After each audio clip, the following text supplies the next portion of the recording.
छत्तीसगढ़ के सीएम विष्णुदेव साय ने शांत सरोवर तट से छत्तीसगढ़ राइडिंग क्लब के बाइकर्स को हरी झंडी दिखाई। अबूम झाड़ की संस्कृति को समझने और शांति के संदेश के साथ कच्चा पाल तक की यात्रा की। इस दौरान इलाके में पर्यटन के बढ़ने की भी उम्मीद है। सीएम साय ने कहा कि ऐसे पॉजिटिव और इंस्पायरिंग इनिशिएटिव की सराहना करना जरूरी है।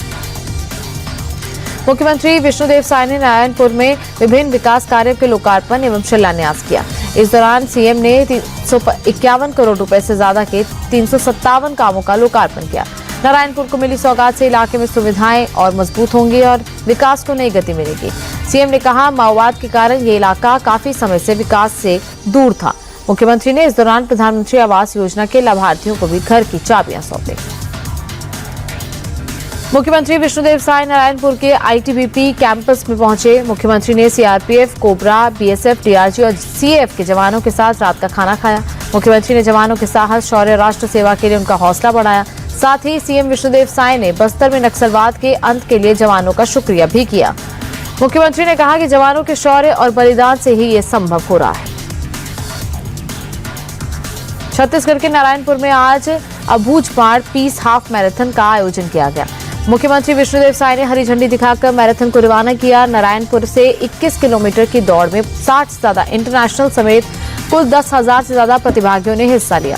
सीएम विष्णुदेव साय ने कहा कि अबूझमाड़ में धावकों का आना दिखाता है कि इलाका अब शांति और विकास की ओर बढ़ रहा है। पिछले साल सितंबर में बरेली में हुई हिंसा और दंगे भड़काने की साजिश को लेकर जांच में एफएसएल रिपोर्ट से बड़ा खुलासा हुआ। एफएसएल रिपोर्ट में पेट्रोल एसिड हमले की पुष्टि हुई।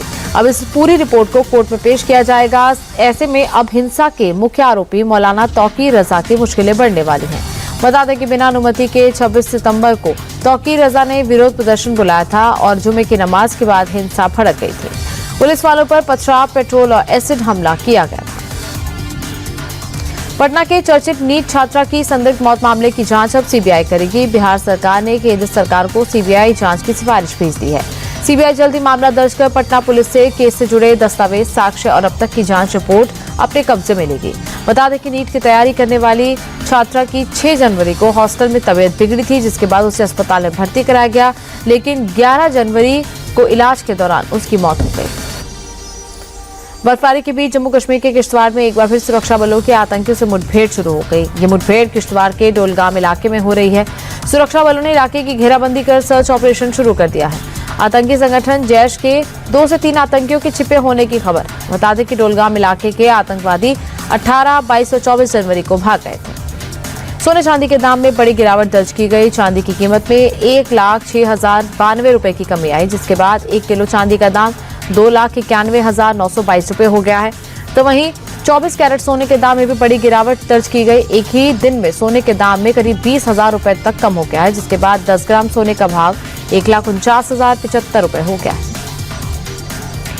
1 फरवरी को पेश होने वाला आम बजट में सरकार सोने चांदी को लेकर देश को बड़ी राहत दे सकती है। रिपोर्ट्स की माने तो वित्त मंत्री निर्मला सीतारमण आम बजट में सोना चांदी पर लगने वाली कस्टम ड्यूटी को कम करने का ऐलान कर सकती है।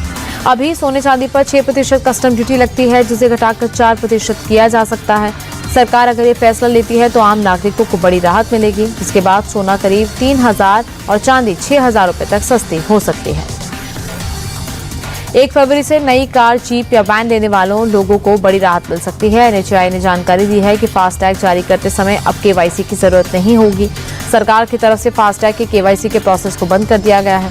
तो वहीं पुरानी जिन गाड़ियों पर फास्टैग लगा है उन्हें भी रूटीन केवाईसी की जरूरत नहीं होगी।